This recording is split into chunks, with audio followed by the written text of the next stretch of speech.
Welcome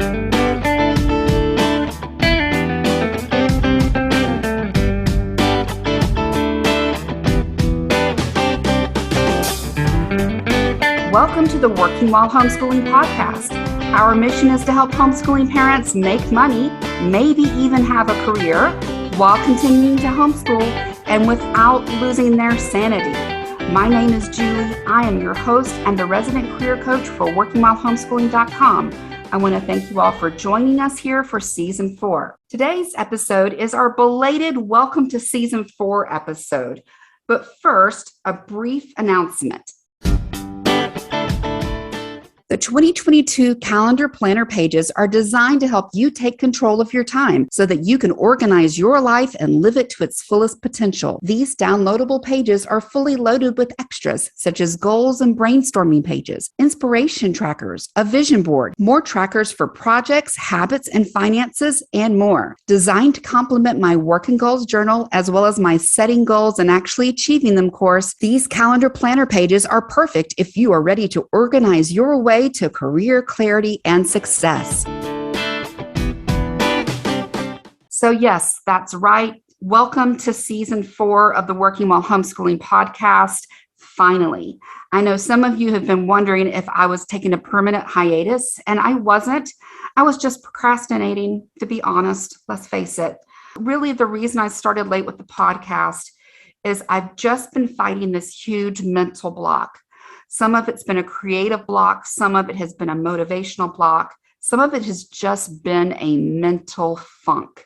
And I'm sure we've all been dealing with that mental funk. Isn't that, the whole theme of 2021 is that mental funk? If you're not dealing with COVID, you're dealing with the funk, right? There were some other outside factors also coming into play. Now, you guys know I'm currently living in a high-rise apartment building, and recently our neighbors right above us have decided to do a full remodel of their apartment. It has been nonstop drilling, demo. I don't even know what they're doing up there, but nonstop, constant every single day from 8 a.m. to 5 p.m.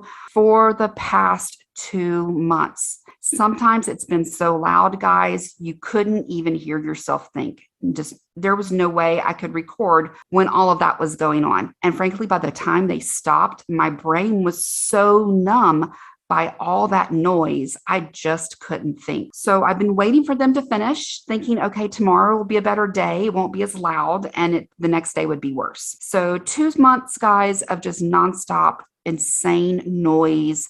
But we're back, and it's great. Let me tell you how I fought that funk for myself, because I know I'm not the only one who's gone through this year. In fact, I saw an article several months ago before I kind of admitted that this was happening to myself. It's taken me a while to admit it, guys. But there's an article that came out in the New York Times back in April, and it was called, there's a name for the blah you're feeling. It's called languishing. That's the name of the article. I'll put the link in the show notes. But languishing is really what I've been going through. You may be feeling this too. Now, the article defines languishing in a couple of different ways. They call it a sense of stagnation, kind of muddling through your days, not functioning at full capacity. I loved this phrase, the dulling of delight. It's not full on depression. It's not burnout. It's just the meh. And if you guys remember the Emoji Movie, and one of them was just the meh when my girls were going through their preteen phase. And we literally, they went through that meh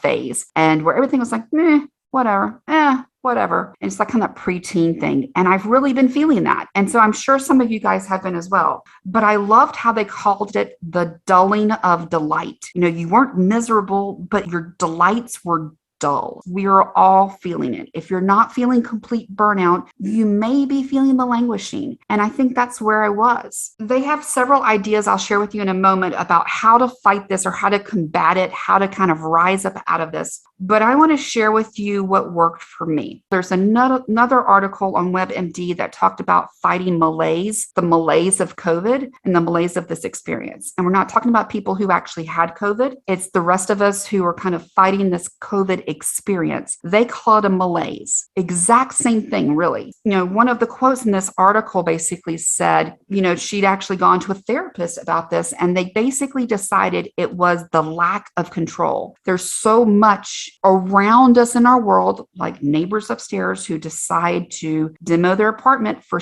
2 solid months that you cannot do anything about. There's this lack of control that we've been living with this for so long. We're stuck in that lack of control. The way I decided to fight it was to figure out what could I do? So what can I work on and technically still be productive? What can I do that is within my control? And where can I almost start to get control back? I began by starting to work on organization. I think that's a coping mechanism for me because frankly, I'm terrible at organizing. And so that's my first go-to. Like if I could be better organized, or if I could have the perfect whatever, everything would work out better. I would get more done. I could get these things done if I was just better organized, if I was just this, if I was just that. But that's kind of where my first mindset goes to is, all right, I'm ready for this malaise to be over. So what can I do? What's within my control? I've updated all my planners, got my planner out early this year, which was exciting. Updated my own planner. So that's a little bit of control. I've kind of actually been doing my pre-planning for next year early, created my social media planners and my trackers for everything for next year. And I went ahead and did that. I printed it out. It is literally sitting there waiting on me. I started to organize all of my prepped newsletter templates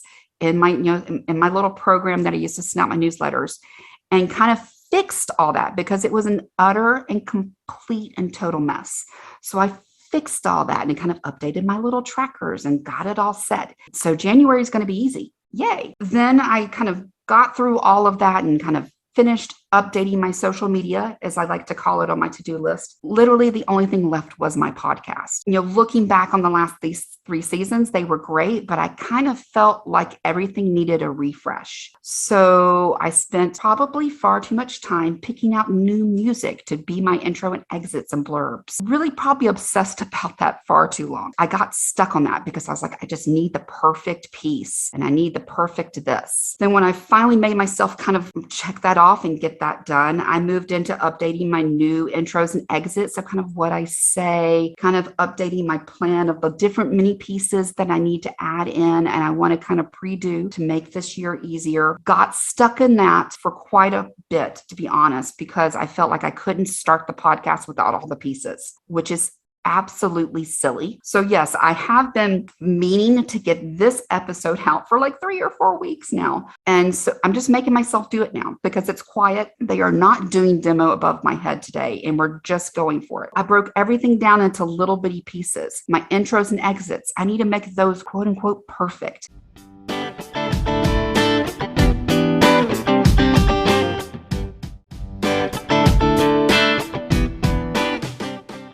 Entrepreneurs, small business owners, do you hear all the little pitfalls I'm falling into of perfection? Nothing gets done without perfection. In fact, when I first started and got out of college, when I was helping some folks and kind of actually doing some career coaching without really realizing that was called career coaching, one of my best phrases I used to tell people was, done is better than perfect. And do you hear how for the past few months, I have fallen into my own pitfalls? So please learn from me. I spent a great deal of time in the past week organizing my behind the scenes podcast trackers and organizational steps so that as I do this, I can just start marking boxes off. Whenever I can create something that I'm going to be able to check things off in the future, I've decided I'm going to do it from now on. But once I kind of allowed myself to start doing these little tiny bite-sized things, little bitty tiny bite-sized progress steps, all of a sudden I started having random ideas and random pop-ups in my mind of podcast ideas would show up in my feed. I would read this really interesting article and I'm like going, I need to do a podcast about that. Would you believe it? I now have a long list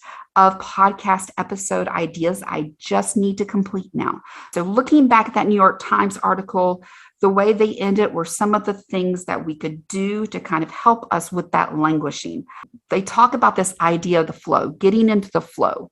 getting into the mojo, as I like to say it. That flow is a good antidote to languishing. So whatever you can do to allow your brain just to feel that state of immersion and absorption into a project, even if it's not a productive project, guys. That is one of the things I found for me. Your brain needs that feeling of just being fully absorbed into a project, even if it's fun, even if it has no quote unquote intrinsic value as far as work. That is actually going to pull your brain up out of this languishing mood. Maybe the thing that transports you up out into that feeling of euphoria because you've gotten into that feeling of flow. And then you can turn that into productivity later. They also mentioned about setting boundaries and not letting things bleed into time that they shouldn't. So work time is work time, family time is family time, and there should be a massive brick wall in between. They also mentioned that it's really important for your brain to have uninterrupted time, which as working while homeschooling parents, to me has been the most difficult because my kids have actually needed a lot more help this fall in their classwork than normal. We signed up with some new classes and new programs that we tried out this fall, and they have worked out great, but they have been a lot more time intensive on my part, even though they're an online virtual class. So that has been kind of a constant interrupter, like, oh, this login doesn't work. Mom, I need help with this particular thing. I don't understand what they're asking for. So me staying on top of them, taking these virtual classes, and me getting used to a kind of a new system and under a new program, that's taken a lot more time this fall than I expected. So the constant interruptions just kill creative flow. Basically, anything that's going to give you a sense of progress is really important to get out of this languishing phase. Even the small wins that kind of give you that little bitty sense of baby step progress is what we're looking for. So if you feel you're getting stuck in this languishing, take whatever it is on your to-do list that feels insurmountable and break it down. Then if you've already broken it down, break it down even more until it's like so silly. Let's just get it done. It's a small thing. Let's just do it. So now that we've talked about languishing and kind of what I've been dealing with, you guys have probably been dealing with it too. I'm just assuming, because, hey, I'm just assuming that you're all like me. We're all stuck in this working while homeschooling. And sometimes it feels like we're barely treading water in pretty much everything already. And then you add COVID on top of it. So it's, we're all in this crazy, crazy, crazy life. And we've chosen it, which is even weirder. I just assume y'all are all in the same boat as me. So if you're not in the same boat and I'm just kind of talking to myself, let me know somewhere. But let me tell you what I've come up with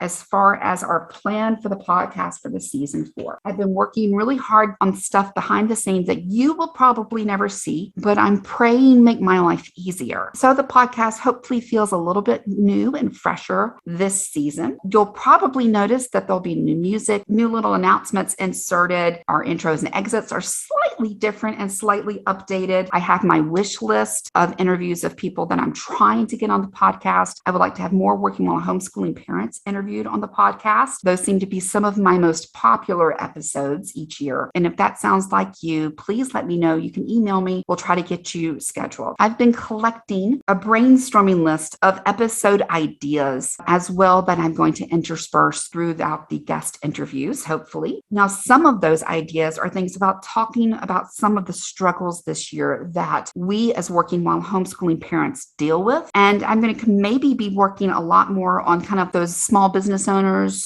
solo entrepreneurs, those of you kind of in that bucket as well. I feel like I haven't done enough for you guys in the past. Well, I'm going to pull some more of that in. For example, just like what I've been dealing with, I want to do an entire episode about what do you do when you're an entrepreneur and you have a creative mental block? What do you do when you've got a mental block about what those things in the creative side of your world? And how do you get unstuck creatively? So I want to have speakers on from some of these great resources and tools that I hope to promote over the next few years and have them speak to you about their programs so that you can be better and more well-informed. Since I am in the middle of homeschooling high school and our numbers in homeschooling do go through a period of attrition the older your child gets. So for those of you that are homeschooling kindergarten, it's always easy to find stuff for elementary age kids, but the higher you get up in the homeschooling world, there seems to be less kids homeschooling high school. The little bit of attrition happens as the kids get older. Some people feel like you can't homeschool high school, and well, I'm in the middle of it, so yes, you can. But I would love to have some speakers on to talk about homeschooling high school while you're a working while homeschooling parent,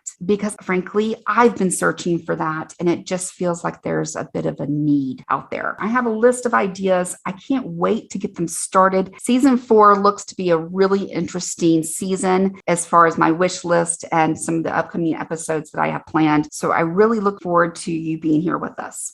Thanks for listening in to today's episode. Make sure you join us in our Facebook group for a continued discussion on today's topic and more. You will also find all the ways you can reach me online, including the link to our website, workingwhilehomeschooling.com, in our show notes. Wondering how you can join in on our mission? Consider becoming a listener supporter with a small monthly donation through the link in the show notes. Subscribing to our podcast, your positive online reviews, sharing with your friends are all greatly appreciated as well. And I am always looking for new podcasts guests to interview. If this sounds like you, email me at julie@workingwhilehomeschooling.com. That's a wrap for today, but be sure to check out our next episode for Working While Homeschooling.